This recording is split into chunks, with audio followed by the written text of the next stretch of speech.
Muito bem-vindo ao Hebraico Bíblico. Nós vamos observar apenas um vocábulo do texto bíblico, que é a palavra descansar, da onde vem a expressão que Deus descansou. Quando a gente fala descanso na língua portuguesa, qual é o conceito ou a ideia de que você tem? Seria a ideia de que a pessoa senta, tipo, numa rede e fica descansando? Aquela pessoa que fica na sombra e água fresca? Seria mais ou menos isso? Vejamos, portanto, o conceito bíblico, primeiramente em Gênesis, e depois vou fazer menção apenas ao descanso na língua grega, de uma forma mais específica no livro da carta, no livro não, da carta aos Hebreus, tá bom? Observe que nós temos aqui um texto, o versículo que eu quero trabalhar, a palavra se encontra nesse versículo 3. Temos aqui, então, a palavra e abençoado, Elohim, Deus. Aqui indica um objeto direto, na sequência tem dia, um artigo definido e seguido, porque na verdade é junto e misturado, há uma junção, fica a sétima, ele santificou, porque nele, a ideia aqui é de ele descansou. Aqui, ó. A palavrinha é essa aqui, ó. Shavati. Shavat. Shavat. Shavat. E ele descansou. Temos ainda a expressão de todos os, a obra, nós temos aqui o verbo bará, que é criou, Elohim, e se fosse traduzir ao pé da letra, ficaria mais ou menos isto. E abençoado Deus, dia a sétima, a ele santificou, porque nele ele descansou de todos a obra que criou Deus e. Perceba que na tradução precisa depois de colocar as palavras de acordo com o idioma da qual está sendo traduzida. E por isso é necessário uma, uma análise bem criteriosa para colocar tudo no seu devido lugar. É que nem aquela expressão no hebraico, né, que quando fala sobre o nosso único Deus, a ideia é Deus um, Deus nosso. Como é que você traduz? Deus um, Deus nosso? Aí a maioria dos tradutores optam pela expressão nosso único Deus, ou único Deus. Essa é, pelo menos, a ideia e a forma como se traduz. Quando a gente analisa aqui o texto no hebraico, um outro tema principal da narrativa a ser tratado é justamente essa palavrinha que está em destaque, que é o descanso. Se a gente pegar de Gênesis capítulo 1, do versículo 1 até o capítulo 2, versículo 4, a gente só está analisando o 3, assim mesmo, um termo, uma questão de tempo, está delimitado numa série de eventos. O que que isso significa? Que, como está delimitado numa série de eventos, os termos e frases que são múltiplos do número 7. A gente observa isso quando faz uma leitura na língua original, que vai ressaltar justamente a importância do sétimo dia, mesmo quando o esforço criativo levou apenas 6 passos. O próprio termo hebraico, da qual deriva, né, a palavra sábado, que traduzindo para o nosso português, o nome, né, dado a este sétimo dia significa por si só a ausência de atividade, ou cessar da atividade, ou ainda interromper.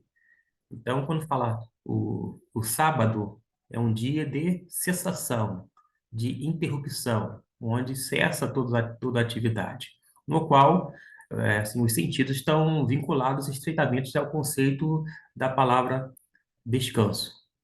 Note que eu pronunciei aqui, embora as pessoas falam muito, né, é, Shabat, aqui, em termos de pronúncia, no hebraico antigo, nós temos um vet, porque se tivesse um dagueche dentro, seria um som de B, de bola, um B duro, B, seria Shabat. Mas como aqui não tem um dagueche, desta forma, conforme a escrita, a pronúncia do hebraico bíblico seria Shavat, Shavat. Shavat é a pronúncia, portanto, desta palavra que está aparecendo em tela. Feito esta observação, até porque você pode achar que eu estou pronunciando errado, Shavat, e não Shabat, mas é por conta da ausência do daguejo. Eu estou respeitando, né, a ausência do daguejo, porque não tem aqui nenhum tipo de sinal maçorético. E a gente observa que, mesmo não aparecendo tal termo na narrativa, a constante repetição do número 7 enfatiza justamente o conceito desse descanso sabático. É importante lembrar que na narrativa, quando ela for escrita, se olhar para trás, ela vai mostrando ao ouvinte, desde a criação, Deus planejou tudo para o descanso da humanidade. Eu falei mostrando para o ouvinte porque o texto hebraico, assim como o grego, foi escrito para ser ouvido. A priori, não era para ser lido. Claro que colocava, redigia, mas era lido perante as pessoas e as pessoas então escutavam. Da mesma forma, são as parábolas de Jesus. Hoje nós lemos as parábolas de Jesus, mas naquela época as parábolas eram lidas e tinham um impacto muito grande por conta da própria função da parábola. Mas voltando aqui ao tema em questão do descanso, não é assim integral apenas nessa narrativa de Gênesis, mas nós vamos encontrar um certo destaque também nas narrativas da criação entre outros povos ao redor dos hebreus. Ou seja, não se limitou apenas à esfera, ali aos limites de Israel, como nós concebemos hoje. Pelo contrário, em outros povos havia também, né, o emprego desse termo. E nas outras narrativas é a necessidade dos seres, vou dizer assim, é, divinos, que são os deuses, que torna o descanso um tema central na narrativa. Existe historieta, por exemplo, de que uma certa divindade estava dormindo no plano superior, portanto, e de repente alguns pobres mortais fizeram uma arruaça, uma bagunça, um barulho, né, vou dizer assim, muito grande aqui nesse plano terreno e conta lá a história de que essa divindade ficou tão irada porque foi incomodada, foi interrompida o seu descanso, o seu sono, que ela ficou, vou dizer assim, tão chateada que fulminou, destruiu aqueles pobres mortais. Historieta à parte, isso é para mostrar que nas narrativas agora em Gênesis, porém, não tem esse vínculo com os deuses ou com as divindades dos povos vizinhos dos hebreus. Pelo contrário, encontra-se aqui um vínculo com a questão do sábado, de que o descanso que é dado por Deus ao homem. O descanso, por isso, é um tema que a gente pode dizer que é teológico central no Antigo Testamento. E geralmente é incumbido de um sentido escatológico, já que no Antigo Testamento o povo não chegou a experimentar esse descanso por causa de sua incredulidade. Quando a gente vai lá para a carta aos Hebreus, não me pergunte quem escreveu a carta, porque, embora a tradição diga que foi o apóstolo Paulo, hoje em dia, basicamente, já não tem esse consenso e os estudiosos não vai mais por essa linha. Mas, independente de quem quer que seja o autor aos Hebreus, lá utiliza algumas vezes a palavra descanso no grego, não no hebraico, é verdade. Embora o escritor aos Hebreus tinha uma mentalidade hebraica e se dirige a pessoas da sua comunidade que tenha o mesmo pensamento, né, o mesmo raciocínio, etc. e tal. Mas quando ele emprega o termo descanso, lá não é apenas a cessação da atividade, mas a experiência, quando entra no descanso, essa ideia de entrar no descanso, é experimentar esse alcance de um alvo que tem uma importância crucial. Desse modo, lá aos Hebreus, na epístola, entrar no descanso não é simplesmente cessar ou interromper uma atividade, conforme o Shabat aqui, e aqui está escrito Shavat, a gente tem visto, não é isto. Então, a gente precisa diferenciar, porque o descanso de Deus é mencionado aqui, porque diz que descansou, e Deus descansou, Elohim descansou. E quando fala que o Elohim descansou, o descanso de Deus é mencionado aqui, então, para dar, dar e estar ao mesmo tempo dentro dos parâmetros, né, que revelam a necessidade do ser humano também participar desse descanso. Ora, não é que Deus ia ter fadiga, ele ia se cansar, se fadigar, nada disto.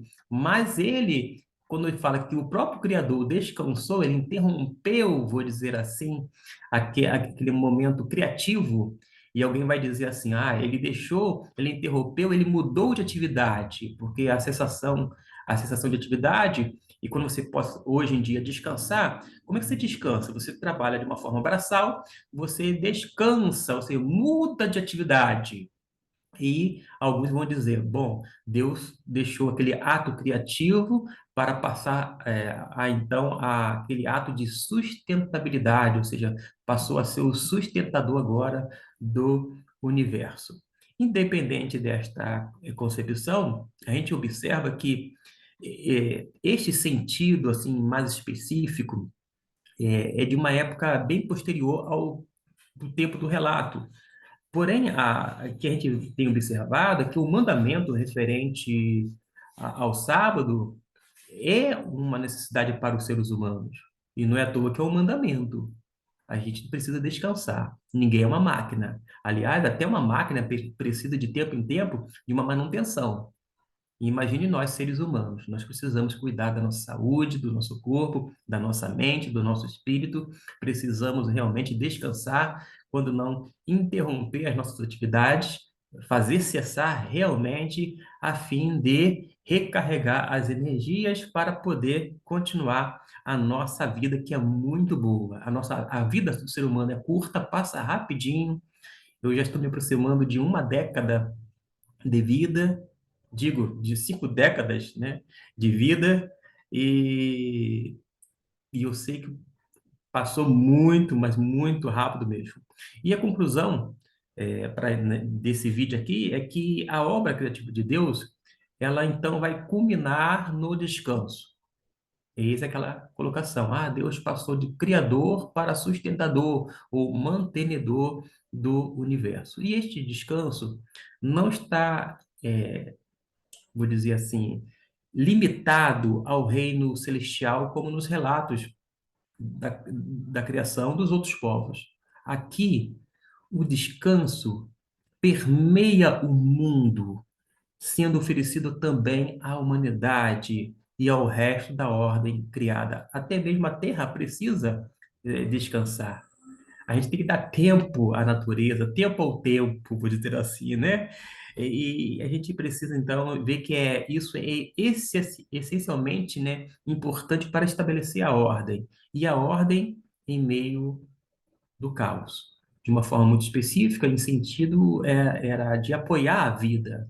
Então, esse descanso é para dar um suporte à nossa vida, para dar um suporte à natureza, para dar um suporte à humanidade. E não é à toa que Deus estabeleceu a ordem, e nessa ordem, então, estende descanso a toda a sua criação. Espero que tenha gostado desse vídeo, desses comentários a respeito de uma palavrinha tão pequena, a qual se encontra aqui no texto de Gênesis capítulo 2 versículo 3 quando diz que Deus descansou. É isso. E se Deus descansou, ele também deixou um mandamento para nós descansarmos. Fique com Deus, até o nosso próximo vídeo.